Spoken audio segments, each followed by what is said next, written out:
Here for the first time in my life, someone was telling me something about my health, and which was a very serious condition. I thought my life was over.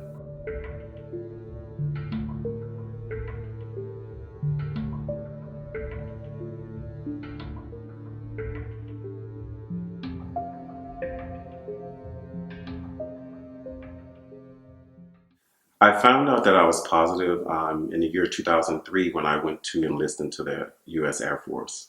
I was going through the enlisting process, and um, I remember getting a letter in the mail stating that I needed to come back regarding some, I guess, some results or what have you that came. I didn't quite know what it was going to be, but I just knew that it was like Columbus Day weekend, and so I had to wait all over the weekend, wondering like what could it be, because I had never been hospitalized for anything. I was always pretty much healthy my whole life. Once I went that morning, and I remember going into this office, and there was a doctor and maybe some military person, and I remember they disclosed my diagnosis to me, and I don't know. I think I maybe just frozen. I was just quiet. Prior to that, I didn't know really much about HIV.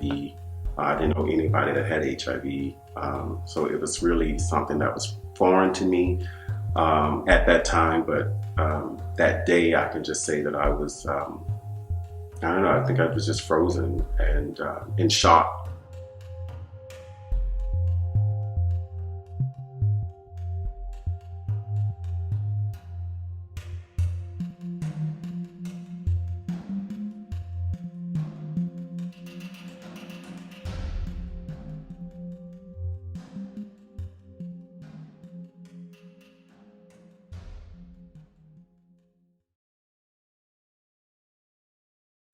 At the end of 2007, I met someone through some mutual friends, and it was pretty much just a casual relationship, just like any other relationship that gay men have.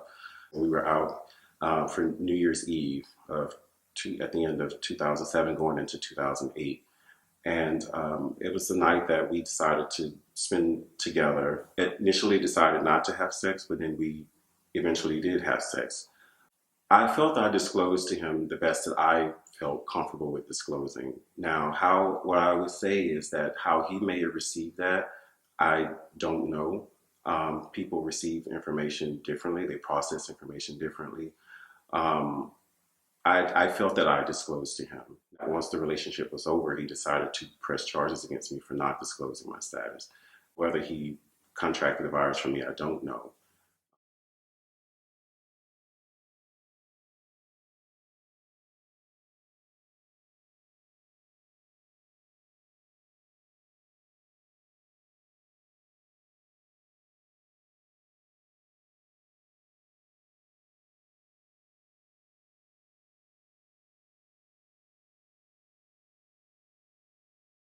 Um, Prior to that day of the conviction, the actual conviction, I mean, there was just series of hearing dates that I kept having to go back to every month. It was agreed that I would be given a probated sentence. By then, I had relocated to Texas just so I could find work and continue to produce an income.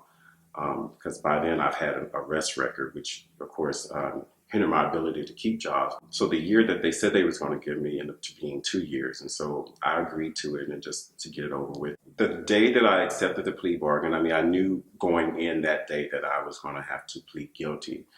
If anyone has ever had an experience with the criminal justice system, you go in there and there are a series of questions that the court asks you in order for them to accept your plea of guilty.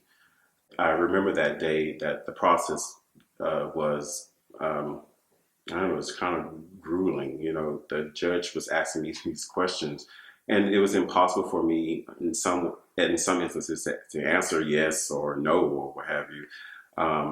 And if you don't answer, if you're not able to answer yes to most of the questions, then the court cannot accept your guilty plea. And I remember that was a moment where the court did not accept my guilty plea because because of one or two questions that I just could not answer. And the reason was because I didn't know enough information, like the question about whether he had contracted the virus or what have you. And so that was a question I just could not answer yes to because I did not know the answer.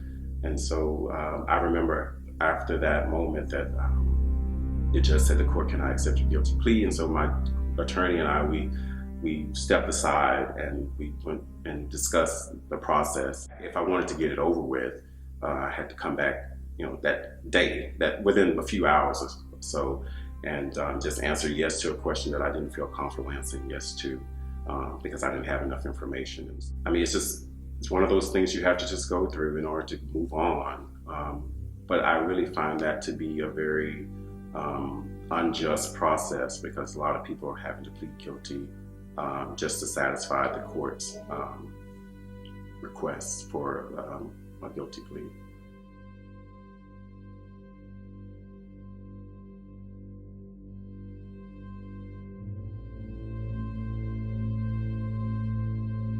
In prison, you're kind of exposed to all sorts of spaces where you may feel comfortable taking your meds and you may not. When you're out in general population, meaning you can be amongst the other offenders there, they have a thing where they call pill call, and you can go and stand in line and everyone takes their meds. You step at the window, you tell them who you are, and they administer it to you, and then you just go on by your business.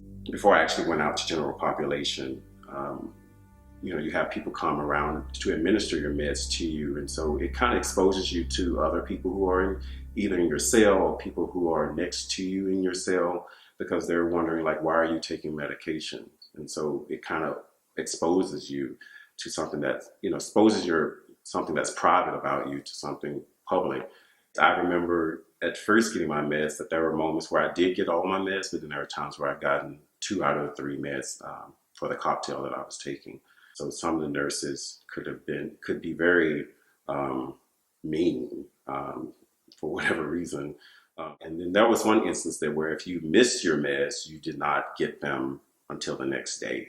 So it was just little incidences like that. And also having meds around mealtime, because some meds, you can take with food and some without. And so it's just little moments like that will cause a bit of inconvenience for a person living with HIV having to take their meds in prison.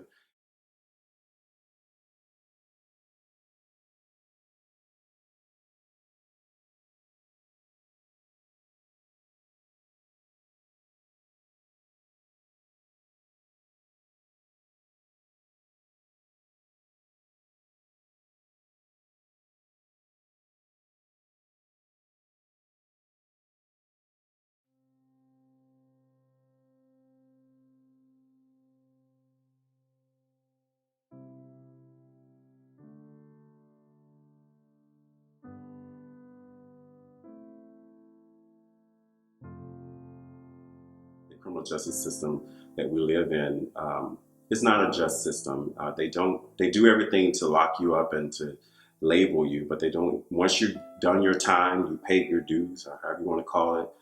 There is nothing there to help restore you back to where you once were. Meaning, so you'd be able to go to work, so that you'd be able to be a productive citizen in the world. And so you tend to have to take that responsibility for yourself and make your own way, regardless of the oppression that you find yourself under. I admit that I've had to deal with feeling lonely, whether someone will want me or accept me for who I am, and I knew going in that these labels, this conviction and what have you, would sort of have would taint my reputation or the way people see me. But my goal is to always been to tell my own story and to set the record straight from what I know, and to not allow a system or to allow others to dictate who I am and what I am or my life. And so far it's worked. It's worked, but I admit that it's not been easy. I've learned to trust God more and have faith, and so far it's worked. It's worked for me. I can't speak for no one else.